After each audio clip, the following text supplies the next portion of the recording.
Hello, I'm Nadia Belchik, and today I'm in conversation with one of South Africa's business titans.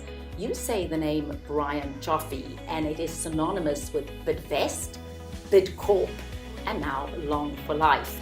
But besides being a remarkable entrepreneur and businessman, he's also a very gifted wildlife photographer.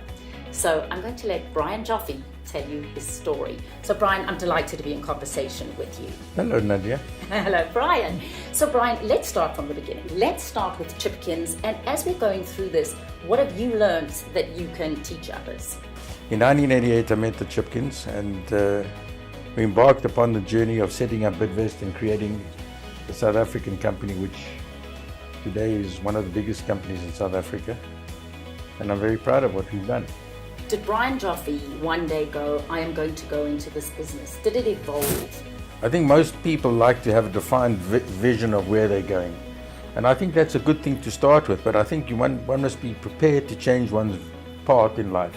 So when the opportunities arise, you have to adapt to the opportunities that arise. I think the world is such that I think if you just stick to a particular path and don't acknowledge that that path is going to take you to your final destination, I think that you will probably fall short in the end. So it's been an opportunistic entrepreneurial vision. So the first thing that when we bought the business, our definition of where we were going was service, trading, distribution, which could encompass light manufacture.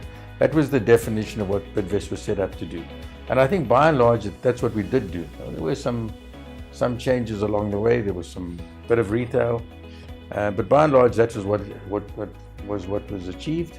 And I think today, the mission of the various businesses still remain the same. How has the changing landscape of South Africa impacted your business?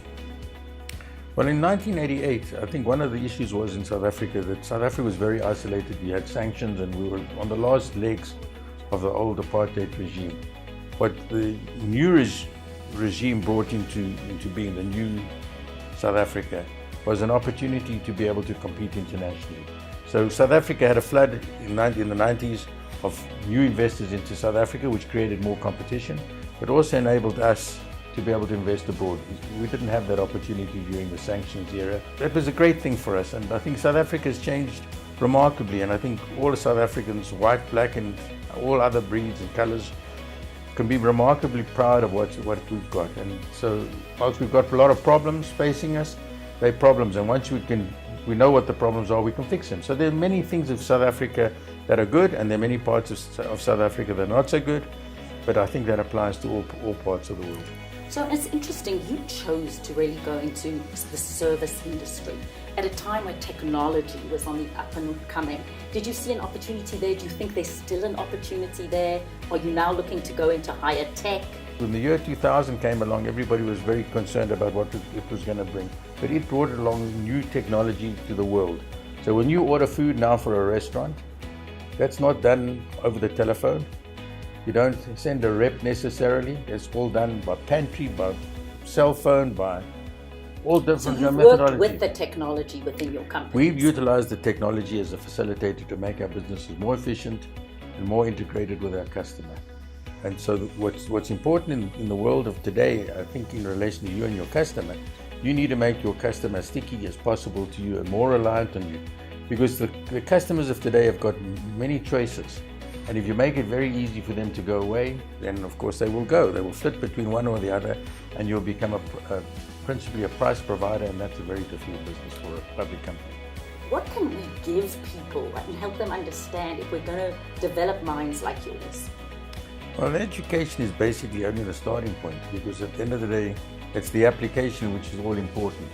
So I'm not saying MBAs are good or bad. I became a chartered accountant, and whilst I think chartered accountants are not really fit for entrepreneurial use, by and large, many of the chartered accountants are fantastic world entrepreneurs. So I think accounting, in my world, is only a recognition of what's happened in the past.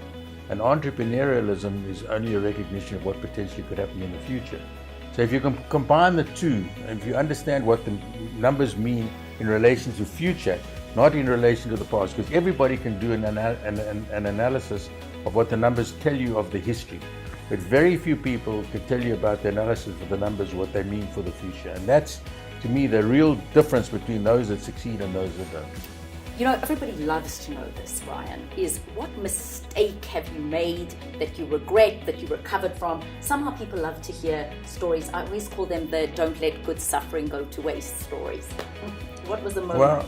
Well, you know, in entrepreneurial activity, you can only be successful if you make mistakes. Because if you don't make any mistakes, you've definitely not been entrepreneurial. So the real definition of entrepreneurship is pushing the boundaries. And then we made many mistakes. We invested in France at one time, we lost 300 million rand. But at the end of the day, that's small in relation to what was achieved. So for me, they are things that you deal with as and when you go. And I think the most important thing for everybody who makes mistakes is to acknowledge that you make the mistakes and to be able to quantify the quantum of what the size of the mistake that you made, and then you can fix it. And you mustn't be afraid in all instances to walk away from the problem and to acknowledge that that was a mistake, move on to the next thing. And it's just an investment in the future. Mistakes are good things if you know how to deal with them. Talking to Brian Joffe, who really arguably is if not one of the most successful South African businessmen, and has so many stories to tell and such wisdom and insight. Part 2 of this interview, we are going to be talking about his wildlife photography and his lessons from the wild.